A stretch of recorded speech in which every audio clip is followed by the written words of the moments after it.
Kementerian Koordinator Bidang Perekonomian memastikan akan lebih banyak menyerap cangkul buatan dalam negeri dalam pengadaan barang dan jasa pemerintah tahun 2019. Menko Perekonomian menegaskan komitmen itu menyusul sorotan Presiden tentang tingginya impor cangkul di tingkat kementerian.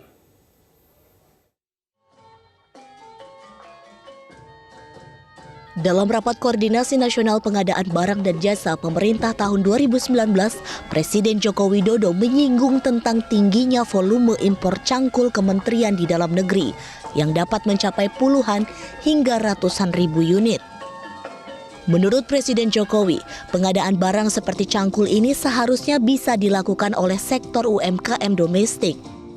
Jokowi pun mendorong kementerian terkait untuk dapat saling berkoordinasi agar mampu menggerakkan industri UMKM yang dapat memenuhi kebutuhan cangkul nasional sehingga volume impor dapat dikurangi. Apakah tidak bisa didesain industri UKM kita, kamu buat pacul, tahun depan saya beli. Ini puluhan ribu, ratusan ribu cangkul pacul yang dibutuhkan loh.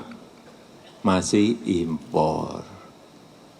Apakah negara kita yang sebesar ini, industrinya yang sudah berkembang, benar pacul itu harus impor, cangkul itu harus impor.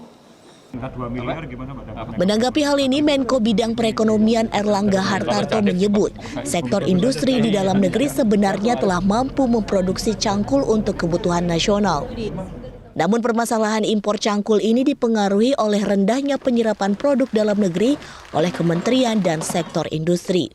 Kalau urusan produksi, Barata bisa produksi, kemudian sudah dirapatkan blankingnya siapa, kemudian industri kecil di Jawa Barat siapa. Tapi yang paling penting adalah off-takernya. Nah kalau sekarang kapasitas nasional itu yang terserap itu kira-kira 500.000. Nah gitu nanti kita tingkatkan bagaimana dengan tim TKDN, di mana ini usernya ditambah. Pemerintah pun berjanji akan berkoordinasi dengan tim tingkat komponen dalam negeri atau TKDN untuk menambah pengguna yang dapat menyerap cangkul buatan Indonesia sehingga dapat menekan porsi impor. Menurut data Badan Pusat Statistik, impor cangkul Januari hingga Juni tahun ini mencapai $59.000 Amerika Serikat atau setara dengan 826 juta rupiah. Dari Jakarta, Tim Liputan Metro TV.